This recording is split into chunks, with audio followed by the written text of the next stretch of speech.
Dos cosas. Que ha sido el tema auténticos en Cristo, ¿cierto? Ese es el tema, ¿o no? ¿Estoy equivocado? ¿Preparé algo diferente? Sí. No.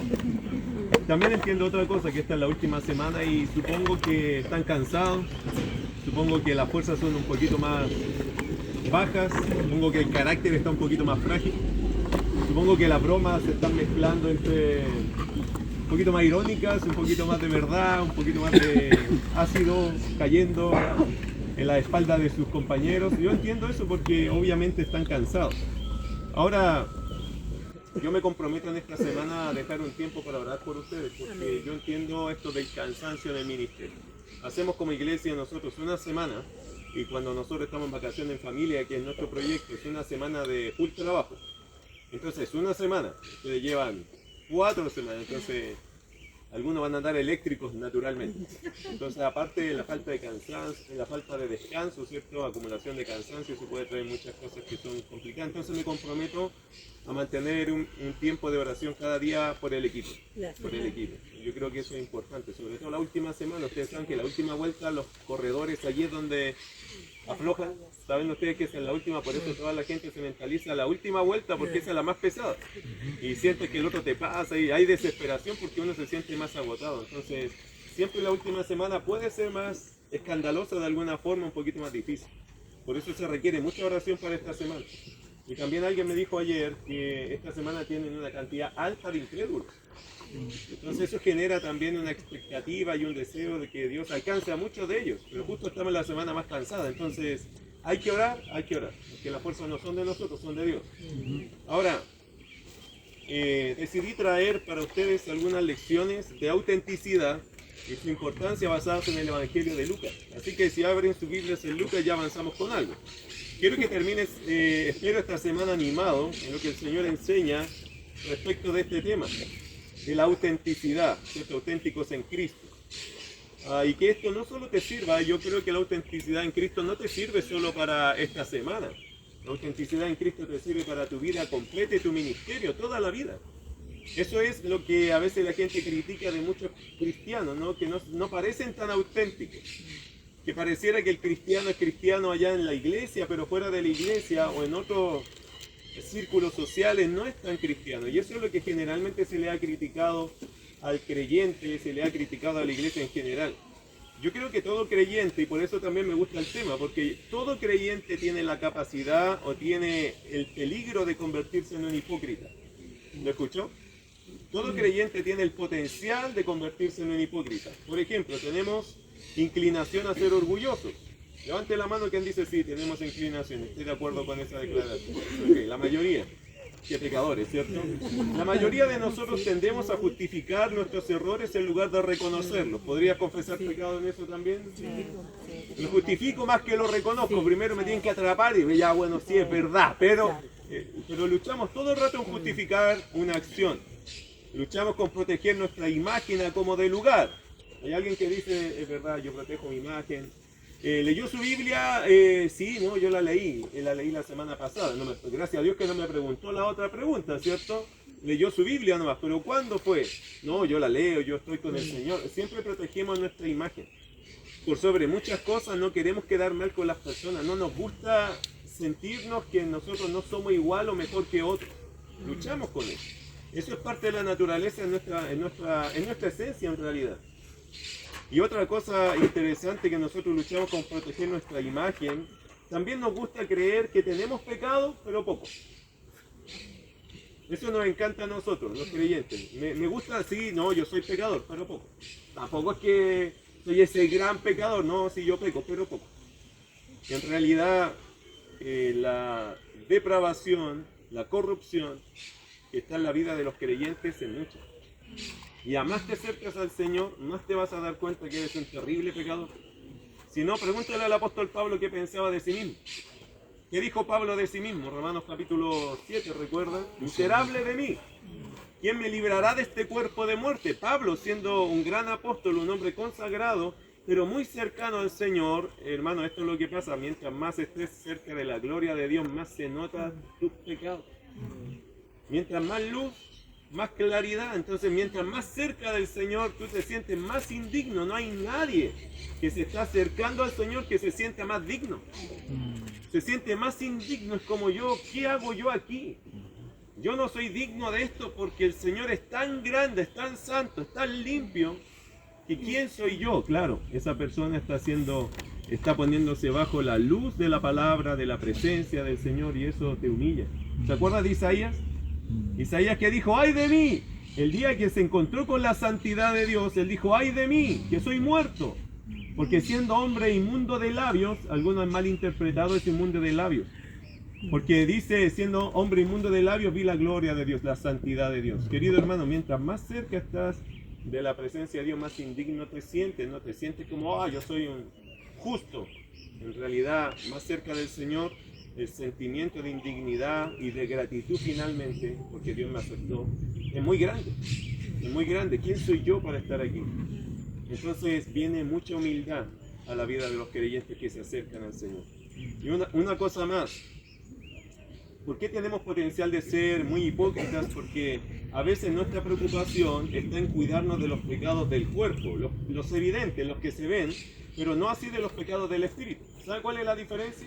A ver, ¿quién podría mencionar un pecado del cuerpo? Algo que se ve, algo evidente, que nos deja como en evidencia. Pecado del cuerpo, algo visible. Robar. Si tú robas y alguien lo nota, te fuiste del campamento, ¿cierto?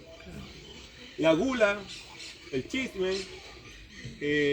las peleas, los insultos, los malos tratos, los garabatos, pecados del cuerpo que brotan, que son muy rápidamente puestos en evidencia. Pero muchas personas se cuidan de eso, porque obviamente están protegiendo su imagen, pero ¿sabe de qué a veces nos descuidamos? Del pecado del espíritu. ¿Y cuáles son los pecados del espíritu? Los que no se ven. Por ejemplo, envidia. La envidia no se ve, ¿cierto? Solo cuando sale el fruto de la envidia. Pero ahí está la envidia y hoy yo envidio a esa persona, lo que hace, los malos pensamientos están allí. Es decir, estos pecados pueden estar un buen tiempo acá y nadie lo va a notar. Hasta que sale ya el fruto de ese tipo de pecado. Los malos deseos, pensamientos impuros, todos estos son pecados del espíritu y nosotros generalmente nos cuidamos más de los que se ven, porque eso me pueden afectar mi imagen. Pero somos muy descuidados con los pecados del espíritu. Que es guardar rencor, ¿cierto? La amargura, eso que está adentro, que nadie lo ve. Por eso tenemos potencial para ser hipócritas. Por estas razones que deseo que veamos las lecciones que Jesús nos ofreció a través del Dr. Lucas. A mí me encanta Lucas. Tengo que confesar que el Evangelio de Lucas es uno de mis evangelios favoritos. ¿Por qué? Bueno, Lucas, ustedes saben, espero que sepan, que Lucas no fue apóstol directo de Jesucristo. Lucas fue ministro, compañero de trabajo del apóstol Pablo, ¿cierto? De hecho, Lucas dice Pablo que fue el médico amado. Lucas fue el que quedó en 2 Timoteo, si usted recuerda un poquito de esa carta, Lucas fue el que quedó al lado de Pablo cuando todos se habían ido.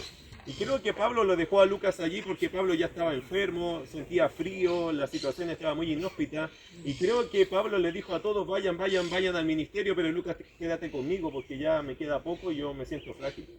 Creo que Lucas era un gran compañero de Pablo. De hecho, si usted compara los textos de Pablo y de Lucas, usan términos cruzados. Es una cosa muy interesante. Pablo empezó a usar términos médicos para describir ciertas situaciones espirituales. Y creo que esa influencia viene de Lucas. El compañerismo de estos dos siervos de Dios era impresionante. Ahora, ¿por qué me gusta el Evangelio de Lucas? Porque Lucas, como no fue un apóstol directo, Lucas hizo algo que enriqueció su estudio, que enriqueció lo que es el Evangelio de Lucas, que fue investigar. Lucas hizo investigación. Y por eso me gusta lo que Lucas hizo, porque Lucas, para escribir, él tuvo que recorrer y entrevistar a personas que estuvieron en la escena o personas que estuvieron cercanas a una escena. Por ejemplo, el nacimiento de Jesús. Lucas tiene algo del nacimiento de Jesús que no hay ningún evangelio que lo tenga. Pregunta, ¿quién le habrá contado a Lucas que no había lugar en el mesón, que estuvieron allí en ese pesebre, ¿cierto? Que vinieron los pastores y que los pastores vieron unos ángeles? ¿Quién le habrá contado eso a Lucas? Porque Lucas dice, en Lucas capítulo 1, que él después de investigar todas las cosas, entonces él entrevistó a personas. ¿Quién estuvo en ese lugar que Lucas podría haber entrevistado? María, la madre de Jesús. seguramente María le contó a Lucas todos esos detalles. Y hay un detalle que me llama mucho la atención porque, no sé si ustedes saben, pero Marcos, mira dónde los voy a sacar, pero los voy a traer de vuelta, no se preocupen. Marcos era hijo espiritual de Pedro. Pero ni aún Marcos, que escribió el Evangelio, ¿cierto? El tercer Evangelio que nosotros tenemos en nuestra Biblia, ni Marcos registró algo que Lucas sí registró de Pedro, que le pasó algo con Jesús. ¿Qué fue? Mira Lucas capítulo 22. Pero ahí te voy a quizás ayudar a entenderlo bien. Ni Marcos registró este detalle. Lucas sí. ¿Por qué? Porque Lucas lo investigó y preguntó cosas a Pedro de cómo fue su vida con Cristo. Y Pedro en algún momento en el relato, en la historia que le contó, llegó a contarle esta cosa que es tan impresionante. Mira Lucas capítulo 22, versículos 60 a 62. Dice el texto allá, y Pedro dijo, hombre, no sé lo que dices. Y enseguida, mientras él todavía hablaba, el gallo cantó. ¿Se acuerda de esa historia? Cuando Pedro niega a Cristo. Mira lo que dice el verso 61. Esto no lo tiene ni Marcos, que fue el hijo espiritual de Pedro. Dicen que Marcos son las memorias de Pedro. Así de cercano eran esos dos, pero ni Marcos tiene este registro. Versículo 62, versículos 61 y 62. Entonces, vuelto el Señor, miró a Pedro. Y Pedro se acordó de la palabra del Señor que le había dicho, antes que el gallo cante, me negarás 3 veces. Y Pedro saliendo fuera lloró amargamente. ¿Sabe qué registró Lucas? Que Pedro no se lo contó ni a Marcos. Cuando yo negué a Cristo y estaba maldiciendo su nombre, me di vuelta y Jesús me estaba mirando. Eso creo que Lucas le dijo, Pedro, ¿cómo fue ese minuto? Mateo, Marcos, Juan, todos registré, pero ¿cómo fue? Cuéntame cómo lo sentiste, cómo te sentiste en ese minuto, cómo fue el detalle. Y seguramente Pedro le dijo, es que eso no se me va a olvidar nunca.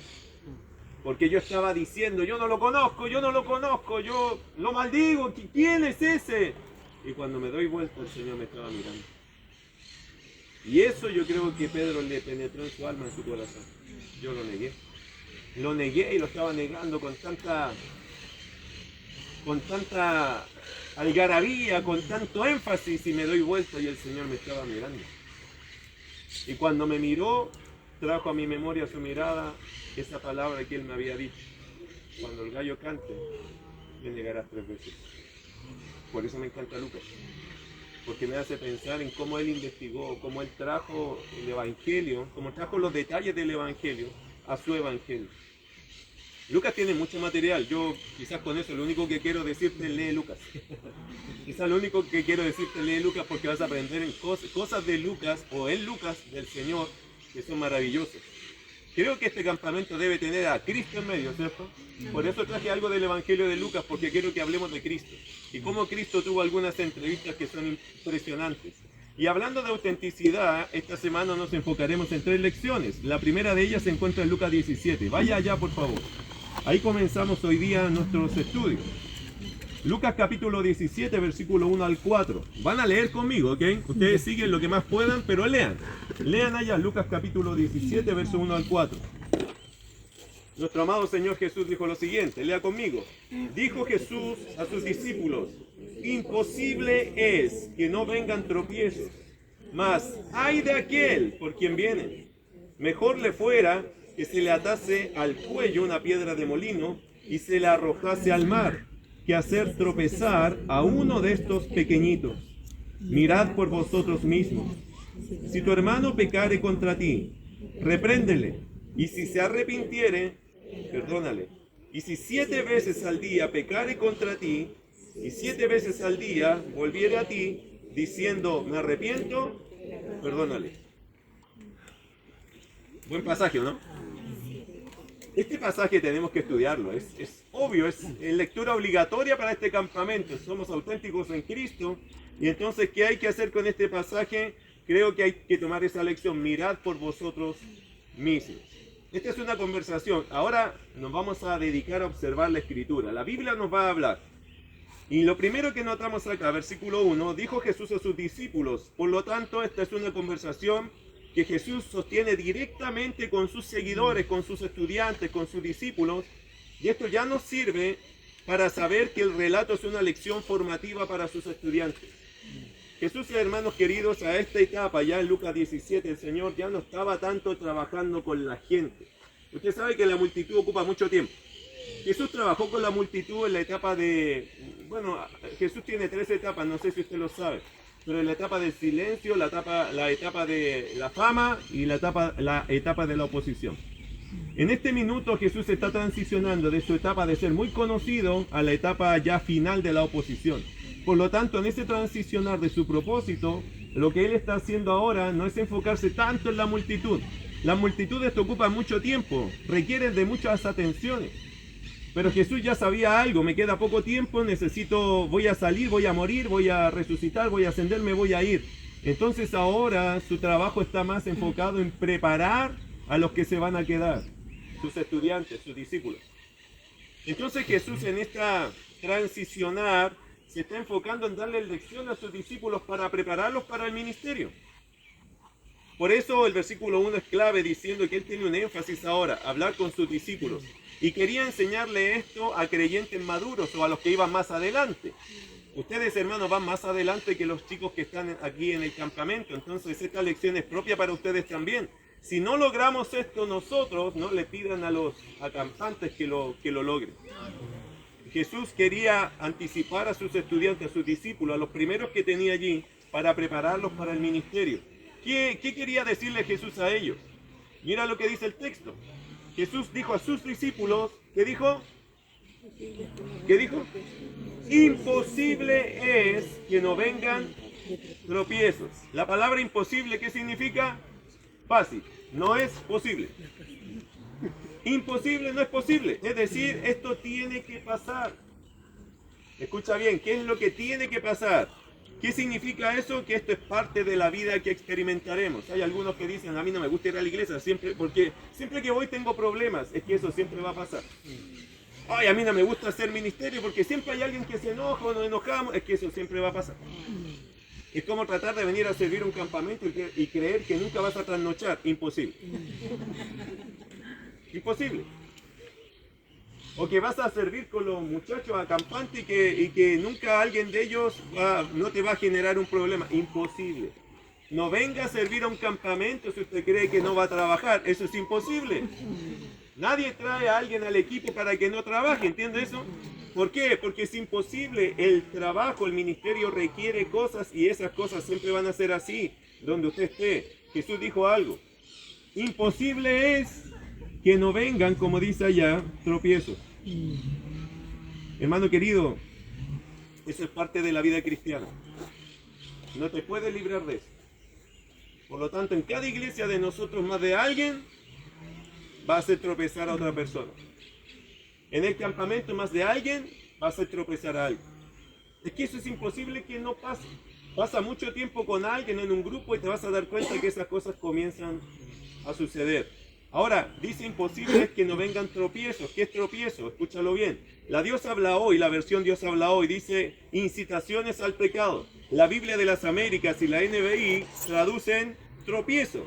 Y en el griego, en el idioma original, la palabra es escándalon. ¿De dónde viene la palabra escándalo? Ahora, si usted lo quiere entender bien, la palabra tropiezo se usa mucho en cacería. ¿Han visto esas trampas que son como trampas de oso? Bueno, la idea es que en una cacería ponen una trampa, la cubren un poco y la idea es que cuando el animal pasa y pisa queda atrapado. Esa es la idea de la palabra tropiezo acá. Y en este contexto Jesús la expuso para llevar a las personas a entender algo. Que habrán personas dentro del grupo que llevarán a otros a errar en la fe y sacarlos de la fe y de la práctica verdadera, ser mal ejemplo, provocar que otros sigan mi propio mal camino, ser un tropiezo de la verdadera fe, alejar a las personas de Dios con malos consejos o mala práctica, mala influencia, apostasía, falsa doctrina, una fe de mala calidad. Todo eso tiene que ver con el asunto de tropiezo. Imposible que no vengan tropiezos, eso va a pasar. Ahora Jesús hace la advertencia, porque primero lo que hace Jesús acá es contar una realidad. Imposible es que no vengan tropiezos. Eso va a pasar. Les cuenta la realidad y ahora les da la advertencia. ¿Cuál es la advertencia? Mas hay de aquel por quien viene. Esa es en realidad la advertencia. La advertencia no es, chicos, van a venir tropiezos. No, la advertencia ¿cuál es? Más hay de aquel por quien viene. Tropiezo, hermanos, siempre habrá dentro del cristianismo, dentro de un grupo puede haber tropiezos.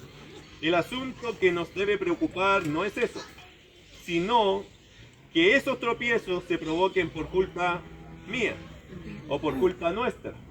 Eso es lo que me debe preocupar a mí, no el hecho que haya un tropiezo, sino que ese tropiezo sea por mi culpa, sea por mi causa. Observemos la severidad del castigo. Mira lo que dice el texto. Son solo 4 versículos, pero dejan mucho que pensar. La severidad del castigo. El Señor, ¿qué dice? Versículo 2. ¿Lo puede leer conmigo el verso 2? ¿Qué dice? Mejor le fuera que se le atase al cuello una piedra de molino y se le arrojase al mar que hacer tropezar a uno de estos. Ok, ¿qué es una piedra de molino? Para moler lo que es, o hacer lo que es harina, ¿cierto? Se muele el trigo. Para moler el trigo, creo que se tenía un palo grande y se tenía una piedra que tenía que pasar por el trigo y molerlo. Era tan pesada la piedra que tenían que usar un animal, una bestia de carga, en este caso un burro, un asno. Y el asno lo amarraban de tal forma a este mecanismo que él podía arrastrar. Un hombre no podía arrastrar eso, era muy pesada la piedra. Entonces ponían al burro allí a dar vuelta y a moler. Por el peso de la piedra iba moliendo lo que es el trigo para hacer la harina. Esa piedra era sumamente pesada. ¿Y Jesús qué dijo? Mejor le fuera aquel que hace tropezar a otra persona, mejor le fuera que se le atase al cuello una piedra de molino. Imagínate, que te amarren al cuello una piedra de molino. Después, ¿qué dice? Dice, y ser echado al mar. Es decir, ustedes saben que este era un tipo de castigo que hacían los gentiles, no los judíos. De hecho, los judíos detestaban este tipo de castigo. ¿Por qué? Porque ponían la piedra de molino en un risco, ¿cierto? Le amarraban el cuello a una persona, lo ponían probablemente de espalda y tiraban la piedra. Y la persona iba... Ya solo el tirón lo mataba. Pero la idea es que se hiciera pedazos en el mar. Que cayera muerto y que la piedra lo arrastrara, pero hasta el fondo del mar. Y obviamente esa persona iba a morir inmediatamente. Era un castigo terrible porque arrastraba y se lo llevaba hasta el fondo del mar. O sea, los judíos veían esto y los judíos pensaban que esa era una manera muy trágica de eliminar a una persona. Lo detestaban. Ahora, ese era el castigo para una persona que se presentaba como un tropiezo.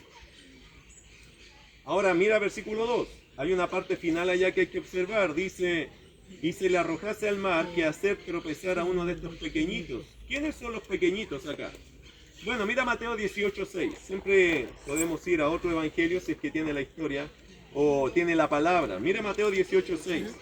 También dice esto. Y cualquiera que haga tropezar a alguno de estos pequeños que creen en mí, mejor le fuera que se le colgase al cuello una piedra de molino de asno y que se le hundiese en lo profundo del mar. Estos pequeñitos no son niños, aunque podría ser también. Pero estos pequeñitos, dice el texto, estos pequeños que creen en mí. Por lo tanto, la aseveración no indica niños necesariamente, sino cualquier persona que está comenzando a crecer en la fe. Cualquier persona que está recién entrando al Evangelio o una persona que está interesándose en el Evangelio y que está recién creciendo esa fe en esa persona.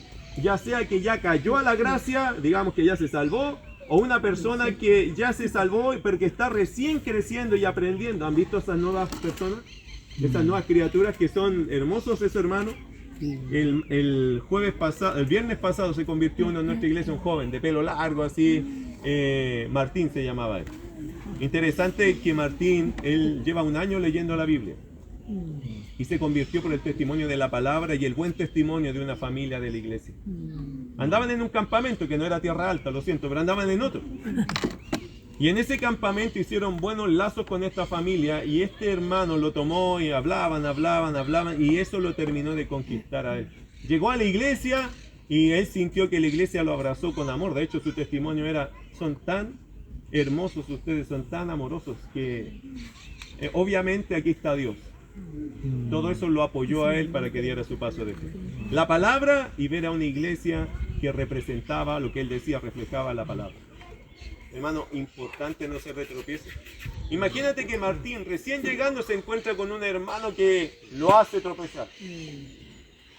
¿Qué castigo Dios le daría a ese hombre? Entonces Martín llegó bien y fue recibido, llama al Señor y ya se convirtió. Gloria a Dios por eso. El pequeñitos acá tiene que ver con personas que están recién creciendo. Personas nuevas. Personas que están conociendo de la palabra. Entonces, el Señor es muy severo con estos pequeños, con el cuidado de estos pequeños. Ahora, ¿cómo termina después el versículo 3? Esa parte dice, mirad por vosotros mismos. Porque la idea acá, cuando dice mirad por vosotros mismos, literalmente, otra vez, la Dios ha hablado y esa versión dice, tengan cuidado. La Biblia de las Américas, tened cuidado. La NBI, la NTV, Nueva Versión Internacional, Nueva Traducción Viviente, dice, así que cuídense. En el fondo está concluyendo, ¿no? En lo que está diciendo el texto, guárdense, vuélvanse a vosotros mismos. Estaba buscando este término en la clave lingüística en griego, y la idea es volver la mente, la atención a nosotros mismos. Es decir, este sermón no es para que yo diga, oh sí, me acordé, hay un hermano en mi iglesia que es un tropiezo. Le voy a decir al pastor. No, este sermón no es para que uno piense en otros. Es para que piense en quién, en mí. Si el otro está haciendo un tropiezo, ese es problema suyo. Que le amarren la piedra de molino, ese es su problema. Pero a veces, hermanos, seamos honestos con esto, ¿cierto? Muy auténticos. ¿No es verdad que a veces por dedicarnos a mirar los errores de otros no vemos nuestro propio error? Entonces el Señor no quiere que tú hagas esto de ver la paja en el ojo ajeno. Porque puede ser que sea una viga en el tuyo. Entonces el Señor, cuando da un sermón así, ¿qué está diciendo a sus estudiantes? Cuídate, pero de ti mismo. Porque más de alguno quizás estaría mirando, me imagino a Pedro mirando a Judas o a Simón el Celote. No, Jesús ¿qué dijo? Después que te digo esto, enfócate en ti. No te preocupes de los demás. En esto no, preocúpate de ti. Porque el primero que puede caer por andar acusando a los demás, soy yo mismo. Puede ser que por acusar a otro yo sea un tropiezo para otro que me está mirando.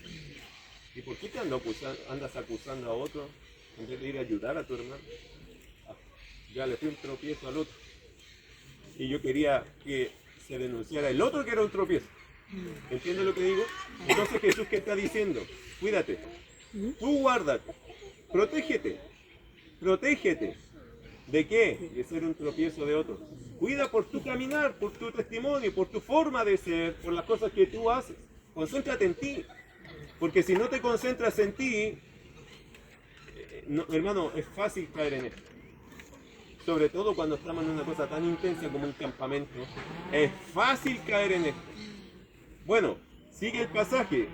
Mirad por vosotros mismos. Entonces el Señor está inmediatamente diciéndonos que es posible que nosotros caigamos en esta falta, así que tenga mucho cuidado. Ahora la pregunta que me queda, y que el texto creo que nos lleva allí, es esta. ¿Y qué pasa si yo me porto bien? Si yo no soy un tropiezo, pero alguien peca contra mí.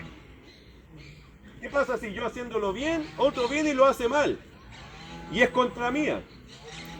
¿Cuál debe ser mi actitud? Bueno, ¿qué dice el texto? Dice, si tu hermano pecare contra ti, ¿qué dice? Repréndele. Y si se arrepintiere, perdónale. Ok, entonces puede ser que yo me cuide de ser un tropiezo, pero puede ser que alguien esté aprovechándose de eso en contra mía. ¿Cuál es la actitud que yo debo tener? Dos cosas. Confrontar el pecado de tu hermano procurando su arrepentimiento. Eso es una cosa que los creyentes somos muy malos para esto. Cuando ya llegamos a hablarlo con la gente, como que no nos interesa si está arrepentido. Yo me quiero descargar con el hermano. Cuando lo llegamos a hablar, porque la mayoría de las veces nosotros no arreglamos los temas con las personas. Por eso en las iglesias hay mucho resentimiento y mucho resentido. Porque nunca se habló, nunca se trató, nunca llegamos a arreglar el tema. Nos quedamos callados y seguramente aquí más de alguno tiene temas pendientes con otros de acá. Habla Señor, dice. Más de alguno acá debe estar dolido con otro, algo me hizo, me ofendió y nunca se habló. Ahora, ¿de quién depende que se hable? ¿Qué dice el pasaje? Mirad por vosotros mismos, si tu hermano pecare contra ti. Entonces, ¿quién tiene que hablarlo? Tú. Si alguien te ofendió, tú tienes que ir a hablar con el hermano. ¿Qué tienes que decirle al hermano? Dos cosas. Bueno, una cosa, repréndele. Repréndele. ¿Qué significa reprender? Confrontar. Confróntalo, pero ¿con cuál idea? Con la idea de que esta confrontación le ayude a la persona, al hermano, a darse cuenta que cometió un pecado en contra tuya. Para que si el pecado de verdad es consciente en la persona tenga la oportunidad de arrepentirse. Hermano querido, no estamos aquí para confrontar con el fin de humillar a alguien. No estamos aquí para dejarlo en vergüenza a la persona. Estamos aquí para buscar y procurar que se note qué cosa es la persona, el carácter cristiano. Porque solo un cristiano se arrepiente.